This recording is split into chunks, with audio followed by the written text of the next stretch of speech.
Evangelio de Mateo, capítulo 13, versículo 31, se nos dice que otra parábola les refirió diciendo: el reino de los cielos es semejante al grano de mostaza que un hombre tomó y sembró en su campo, el cual a la verdad es la más pequeña de todas las semillas, pero cuando ha crecido es la mayor de las hortalizas y se hace árbol de tal manera que vienen las aves del cielo y hacen nidos en sus ramas.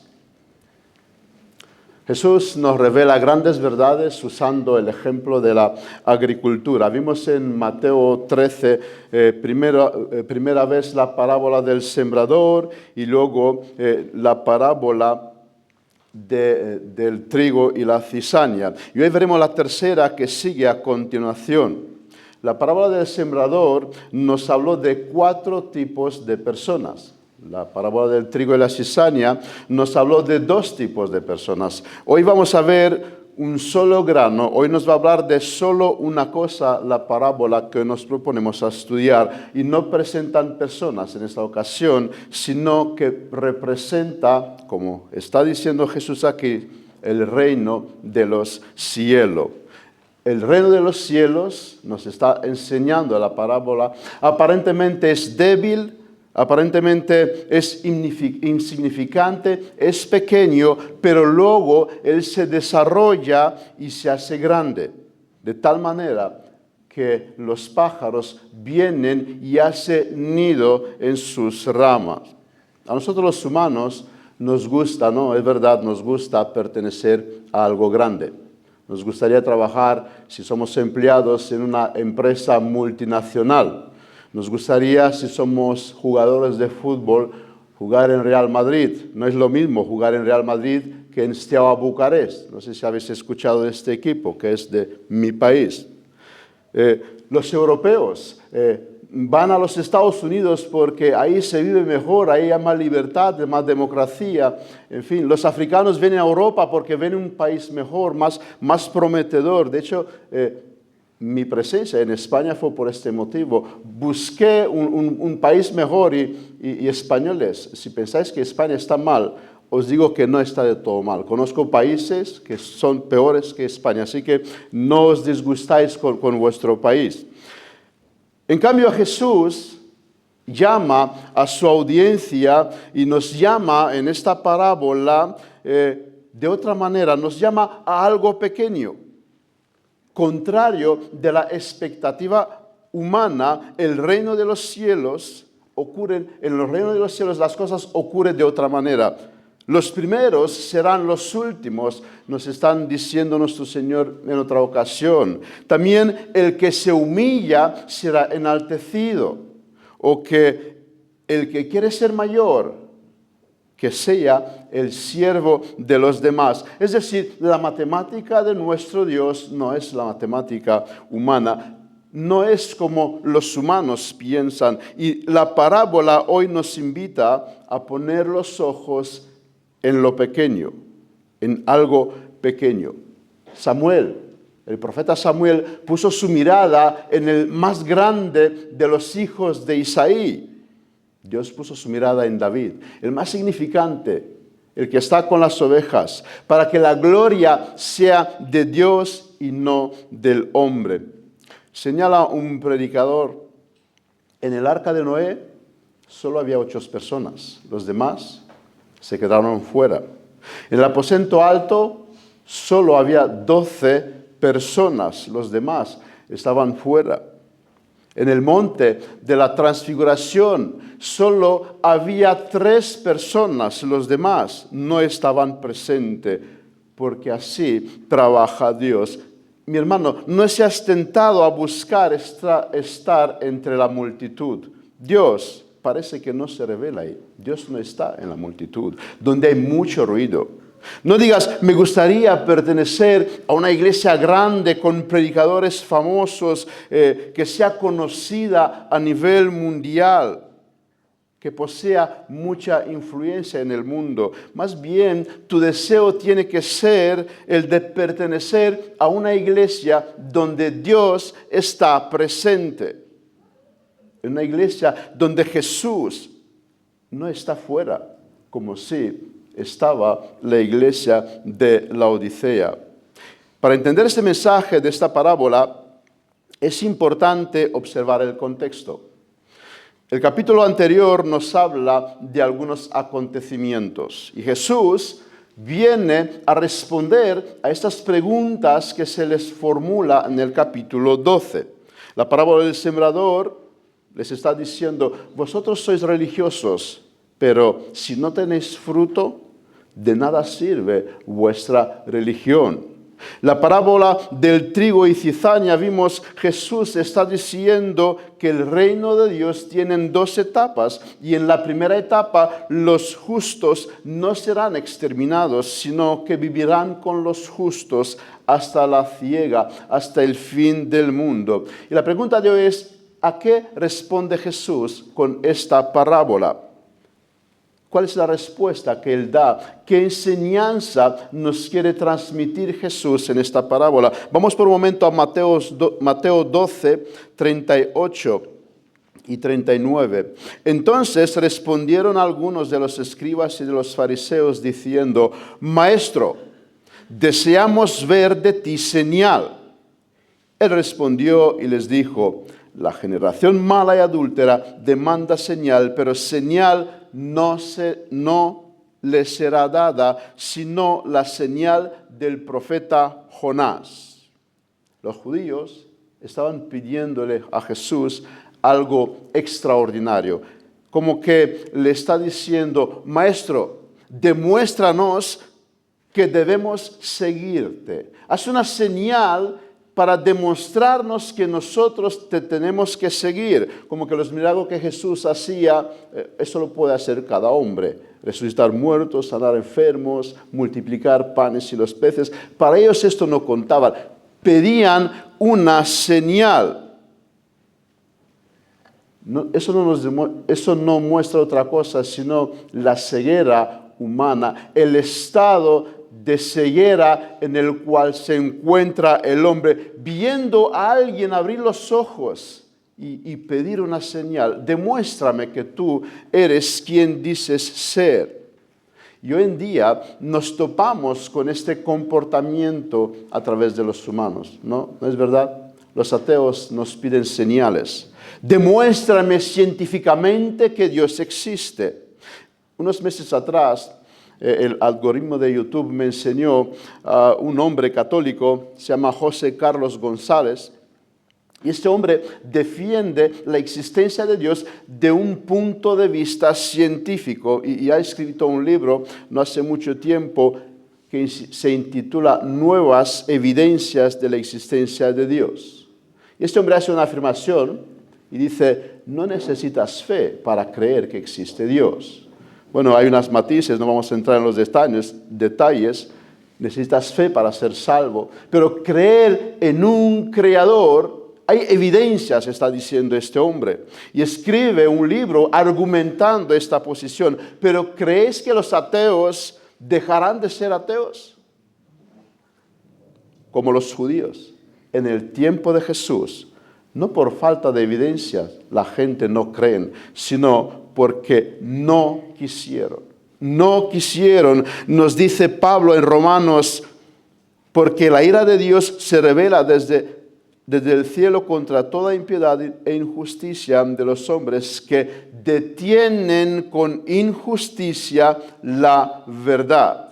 Detienen con injusticia la verdad. Es decir, la verdad está frente de mí, pero no la quiero. No quiero esta verdad. No quiero porque yo amo otras cosas.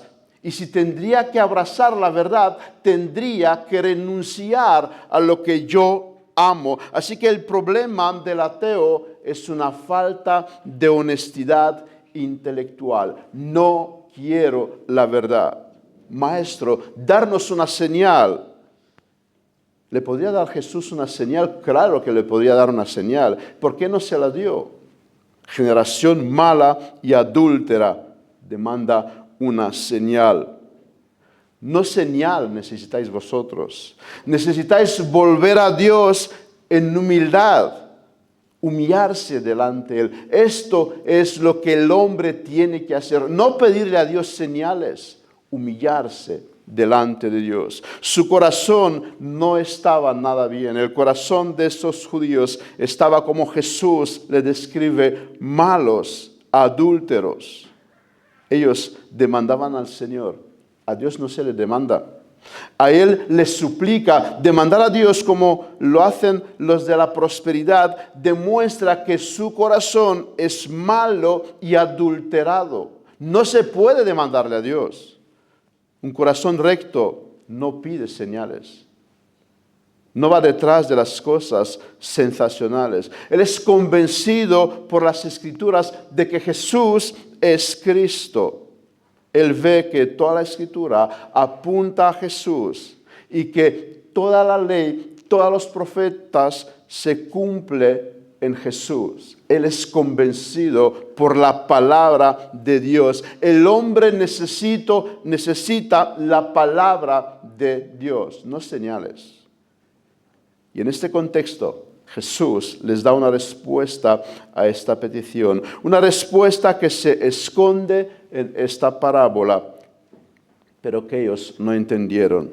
Es decir, el reino de Dios empieza con cosas pequeñas, insignificantes. No empieza de una manera espectacular con señales y prodigios, sino que el reino de Dios empieza como la siembra de una mostaza, de un grano de mostaza. Empieza como la siembra de una semilla que es pequeña, insignificante, pero luego se desarrolla y va creciendo. En otras palabras, vosotros pedís una señal, pero estáis equivocados. El reino de Dios, nos dice Lucas 17:20, no vendrá con advertencia. No vengas a Dios pidiéndole señales y milagros. Dios, si tú haces tal o tal cosas, yo me convertiré. Esto no es el camino. Yo dudo de la fe de aquellos que me dicen que a través de este negocio están en la fe. Si tú haces un milagro, Dios le hizo milagros, entonces ellos son cristianos. No funcionan así las cosas en el reino de los cielos. Jesús nos ofrece aquí un ejemplo de cómo hay que actuar. De cómo hay que actuar. A los que salimos a evangelizar, les insto muchas veces, no vamos a hacer apología con la gente. No vamos a la gente demostrándole que existe Dios. Vamos a evangelizar. Y esto significa sembrar este pequeño grano de mostaza. Es una acción que parece sin importancia, pero por allá se empieza. Si Jesús no ofreció señal cuando se le pidió, y Él podía darle señal, ¿cuánto más nosotros cuando la gente nos pide algo sensacional? No debemos ir por ahí. Debemos sembrar este grano de mostaza. ¿Cómo se establece entonces el reino de Dios? Veamos a continuación en dos aspectos, que son los dos apartados de mi sermón. En primer lugar, veamos el reino de los cielos a nivel general, para que luego veamos el reino de los cielos al nivel particular. Así que, en primer lugar, veamos el reino a nivel general. Vamos a irnos por un momento en el tiempo de Jesús. Intentemos olvidar lo que sabemos y vamos a ponernos en el lugar de Pedro. Un día, cuando estabas pescando, Jesús te llama a ir en pos de Él. Le sigo. Un hijo de un carpintero. La gente decía que era nacido antes de tiempo, sin estudio, y que tenía una enseñanza con la cual los líderes religiosos no compartían, no estaban de acuerdo. Pasan algunos días y me pregunto si fue buena idea a seguir a este hombre. Me pregunto si fue bueno dejar mi trabajo para seguirle a Él. Pienso que mi futuro es nada prometedor, pero no tiro la toalla, le sigo. Sigo a este maestro que, por otra parte, tengo que reconocer, está haciendo cosas espectaculares. Él habla con autoridad, manda a los vientos que se callen y eso los obedecen. Él sana a enfermos, él se proclama hijo de Dios. Sí, por el otro lado, los líderes religiosos de mi época dicen que él blasfema. La verdad, no sé qué creer sobre él. También tengo que decir, he tenido una experiencia extraordinaria un día con Juan y con Jacobo en el monte de la transfiguración, donde vi a Moisés y a Elías que descendió junto a él delante de los cielos. Así que me pregunto, ¿quién es Jesús? ¿Qué hace Jesús? Tengo estas preguntas en mí. Pero un día, él es tomado preso. Parece que todo se acaba.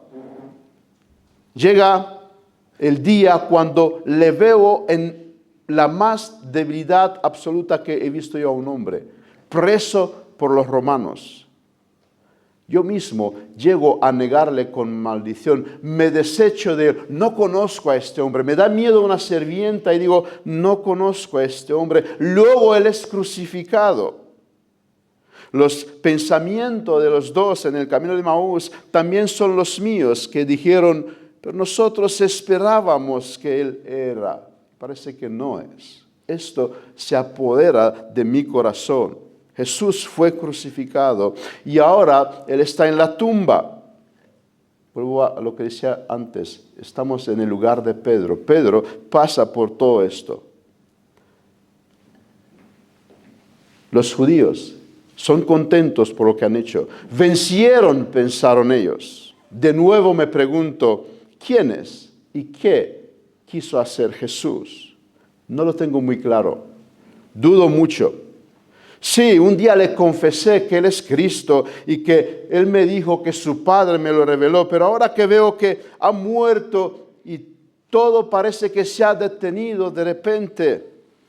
Pero Jesús había anunciado algo en esta parábola, algo que Pedro todavía no llega a ver, no llega a entender. Ha anunciado que el reino de los cielos empieza en la debilidad, pero que va en aumento hasta lo más fuerte de todo lo que hay.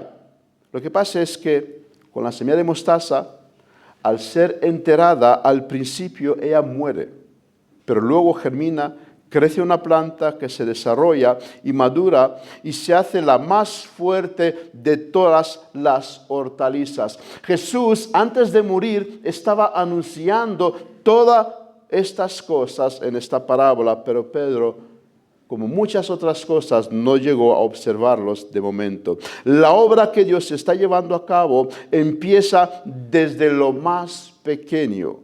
Imposible ser más pequeño, pero que luego va creciendo hasta llegar a la obra más grande que existe en el mundo. Jesús habló de esto, pero los discípulos no prestaron atención, ni a esto ni a muchas otras cosas. Ellos entenderían más tarde esta parábola y se hubieran ahorrado muchas decepciones y frustraciones si hubiera prestado atención a lo que Jesús está anunciando en esta parábola. Y hermanos, así somos nosotros muchas veces. Debemos observar que este Pedro vacilando, que está vacilando, somos nosotros. Somos lentos para creer lo que Dios ha dicho. Y pasamos por situaciones donde vacilamos porque no hemos prestado atención a lo que Dios nos dijo en su palabra. Nosotros miramos atrás y podemos ver 2 milenios de historia de cómo la semilla fue sembrada en Israel y creció de tal manera que ahora da resultados en todo el mundo. Y viendo esto, llegar a la única conclusión verdadera que se puede llegar: Jesús es Dios, como Él mismo dijo en Juan. Desde ahora os lo digo antes que suceda, para que cuando suceda creáis que yo soy. vemos cómo esta parábola se cumplió, que el reino de los cielos empezó en debilidad, pero ahora es lo más fuerte que hay en el mundo. Y viendo esto, si eres incrédulo, si todavía no sabes qué pensar de Jesús, llegar a la conclusión, Jesús es Dios. Esta parábola fue dicha hace 2000 años, cuando el Evangelio estaba solo en el territorio de Israel, cuando el reino era solo el pequeño grano de mostaza que se estaba sembrando en el territorio de Israel. Y con ella Jesús estaba dando una profecía que podemos ver frente a nuestros ojos cómo se ha cumplido. Cómo se ha cumplido. Podemos ver más claramente que Pedro que lo que Jesús está diciendo aquí se ha cumplido bajo nuestros ojos. Tú y yo no podríamos hacer tales anuncios como Jesús está haciendo en esta parábola, pero Él lo pudo hacer porque Él era Dios. Así que, en primer lugar, esta parábola es para nosotros, para que veamos y creamos que Jesús es Dios encarnado.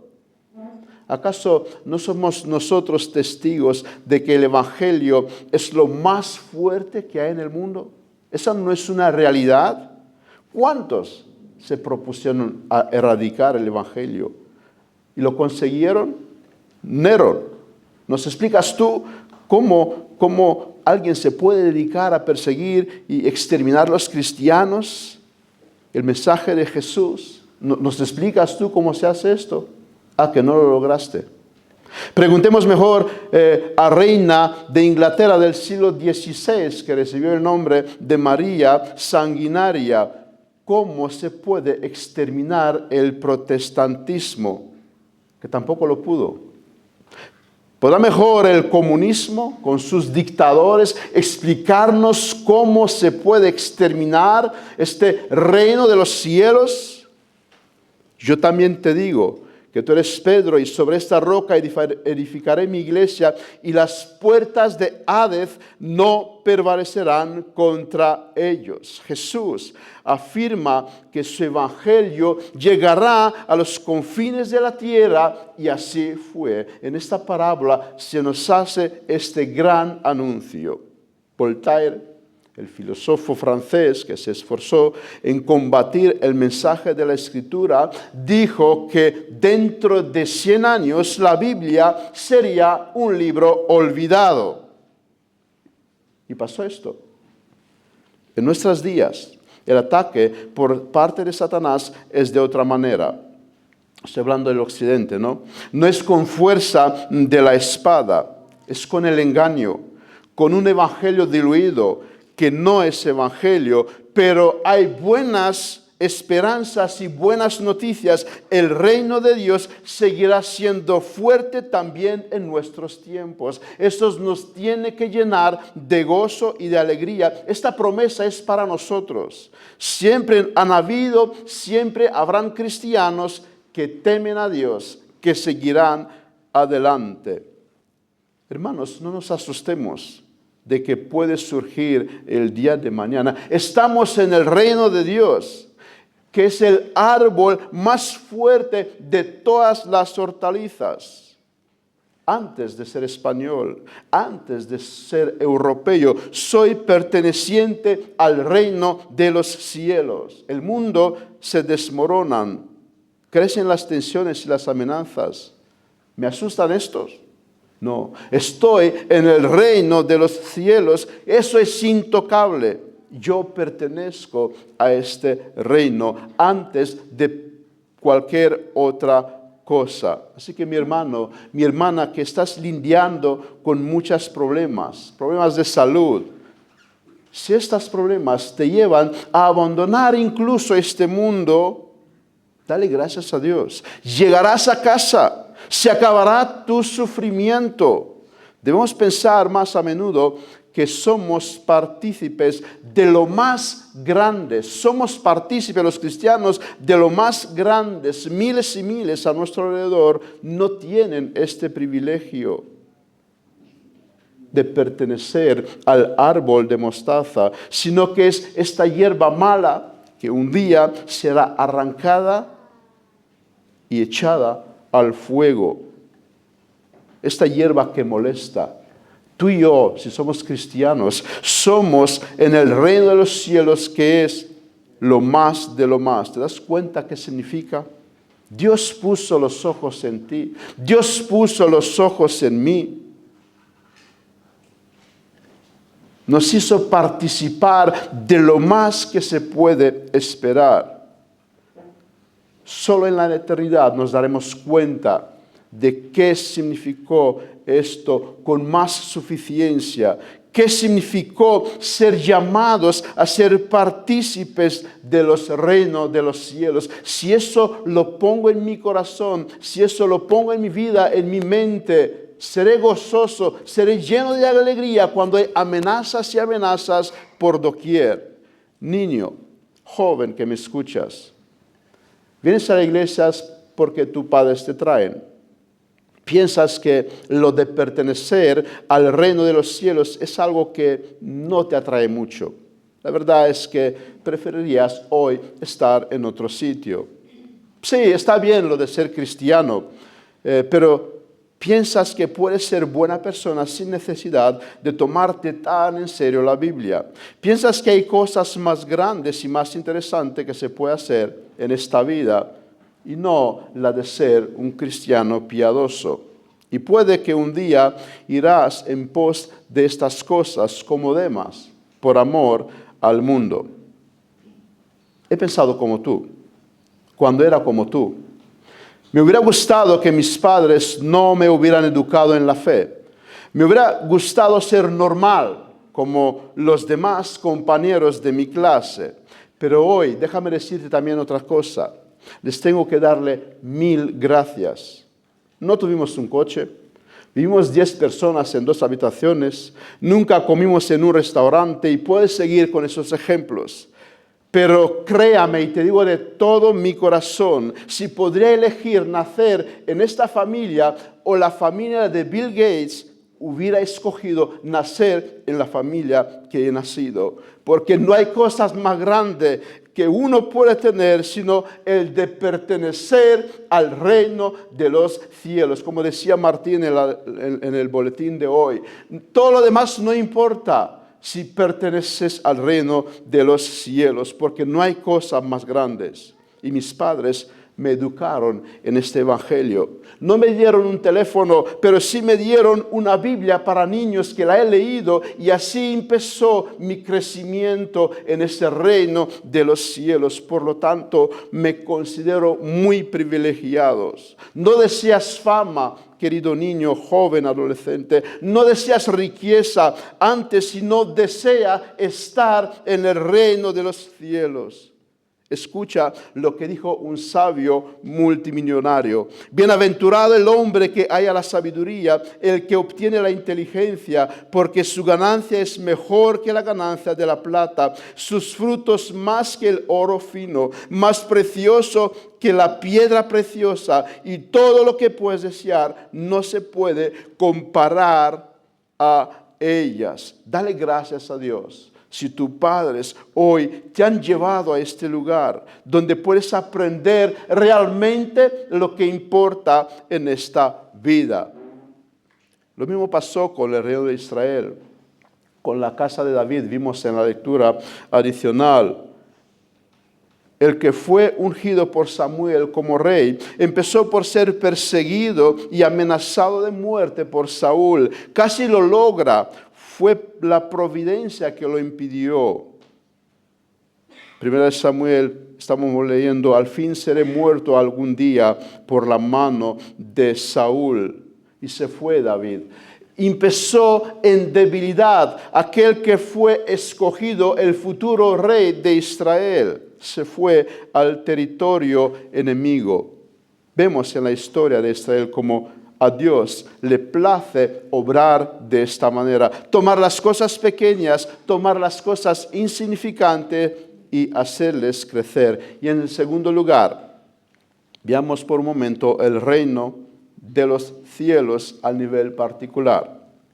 No solamente que el comienzo de los reinos de los cielos en el mundo es como esta plantación de grano de mostaza, sino que también cada obra de salvación que ocurre en el pecador es de la misma manera. El hombre vive su vida. Un día se topa con el Evangelio de las múltiples formas que hay. La semilla del Evangelio cae en su corazón. Al principio no hay nada visible. Incluso puede durar años. Solo Dios y el hombre sabe lo que hay ahí. No hay nada visible, pero más tarde se puede observar un cambio, un crecimiento. La semilla germina y ahora se puede ver cómo crece. Su vida es una vida de piedad. Empieza a adquirir conocimiento. Él empieza a temer a Dios. Él empieza a buscar la santidad. Jesús está dejando aquí un test también. Dices ser cristiano, muy bien. Si es así, tu vida debe ser un crecimiento continuo. Y si no es así, te estás engañando. Puedes ver una diferencia de cómo eras ahora y de cómo eres ahora y cómo eras hace 5 años. Sí, no todos vamos a crecer y con la misma rapidez. No todos llegaremos a tener la piedad de Jonathan Edwards, pero todos estaremos expuestos a la obra del crecimiento que Dios hace en nosotros. La parábola nos enseña que esta obra de crecimiento es obra de Dios. El hombre puede sembrar, el hombre puede regar, el hombre puede cortar las malas hierbas, pero no puede hacer que la semilla germine y no puede hacer que crezca la planta. Por lo tanto, la parábola apunta al hecho de que la salvación del pecador es una obra de Dios, no es una obra humana. Escribe Pablo, yo planté, Apolos regó, pero el crecimiento lo ha dado Dios. Y eso nos lleva también, por otro lado, a descansar en Dios. Dios no ha puesto en nuestras manos la conversión de las personas. Tú y yo no podemos convertir a nadie, no es nuestra responsabilidad. Todos tenemos familiares que no conocen al Señor. Aquí hay hermanos, hermanas que sus hijos ya no vienen a la iglesia y eso nos entristece. Nos gustaría que vuelvan a Dios. Hemos intentado hablar con ellos, pero tienen un corazón tan duro, parece impenetrable. Pero esta parábola es un ánimo para nosotros. Nos dice que no demos el caso por perdido. Al principio, cuando alguien entra en el reino de los cielos, empieza con una semilla bajo tierra, una semilla que al principio tiene que morir.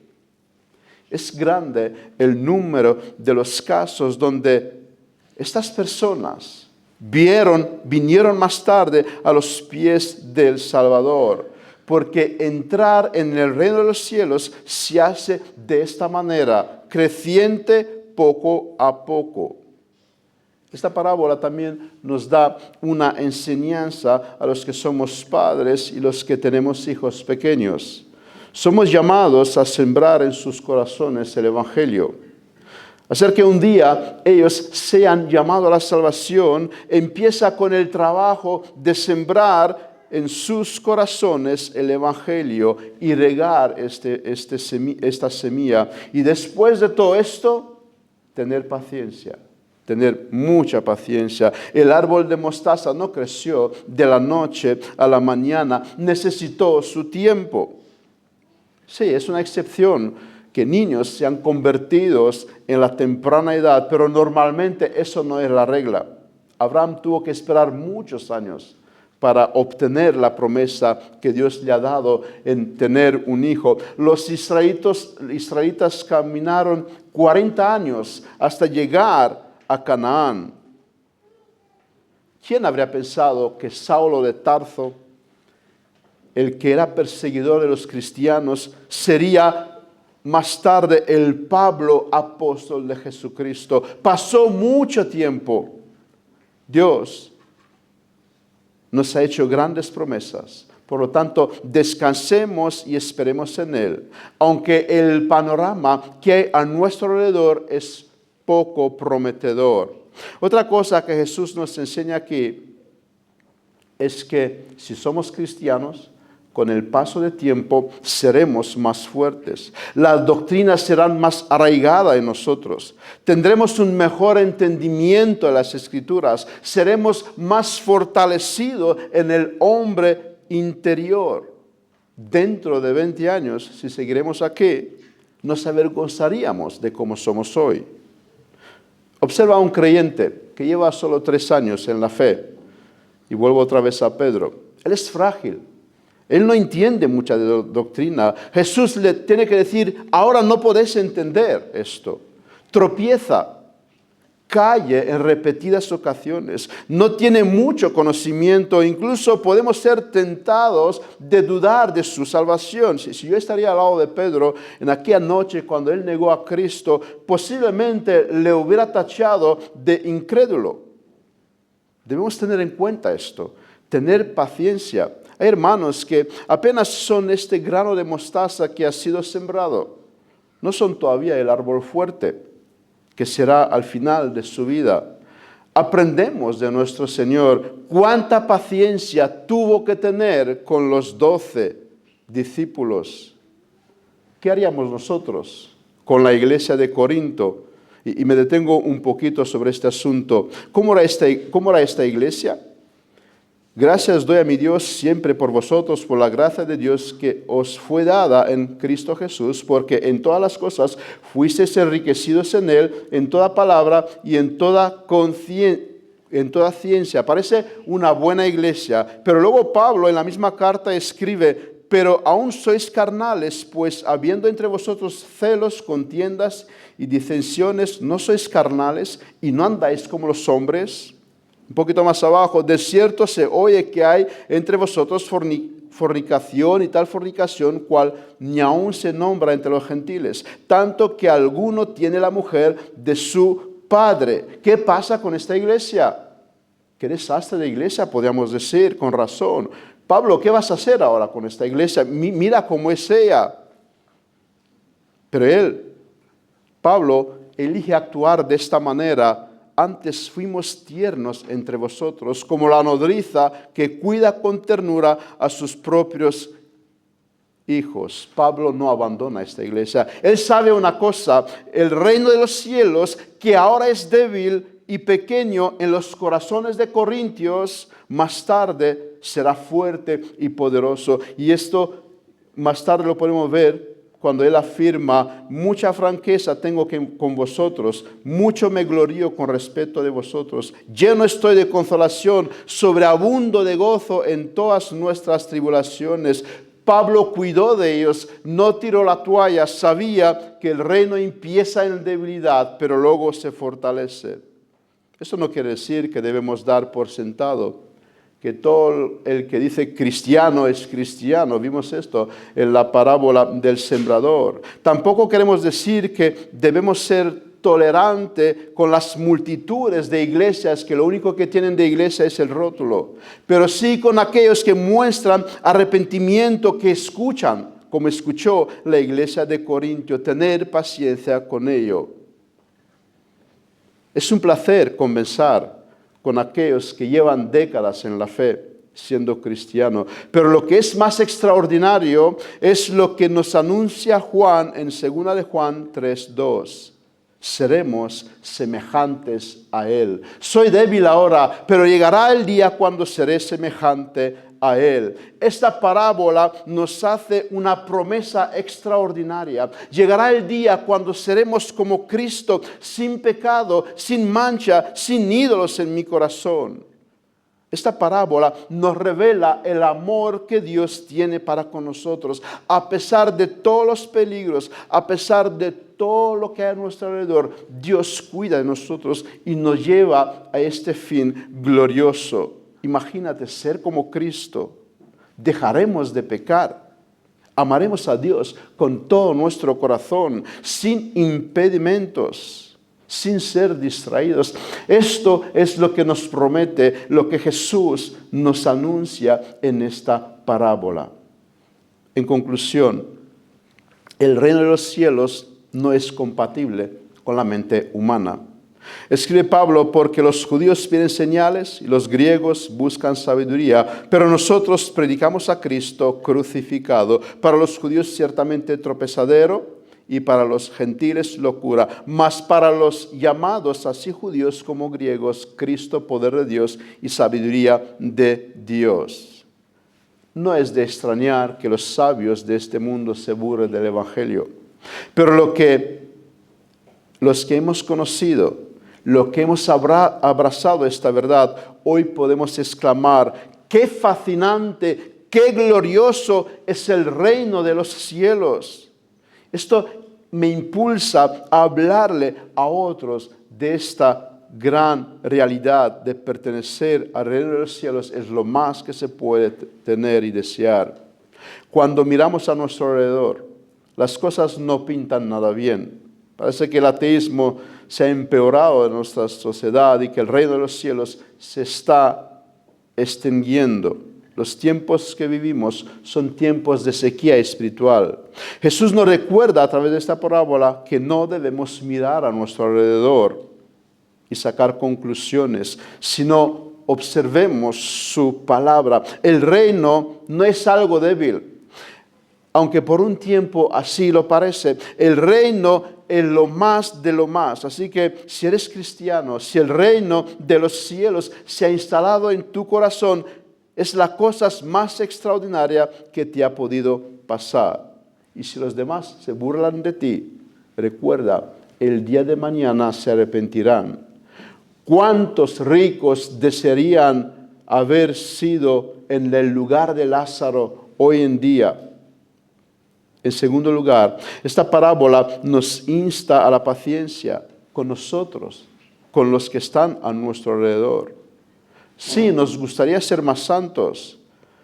Esperamos también de nuestros hermanos que lo sean, pero no debemos perder de vista la santidad. Es un proceso que va a durar toda nuestra vida.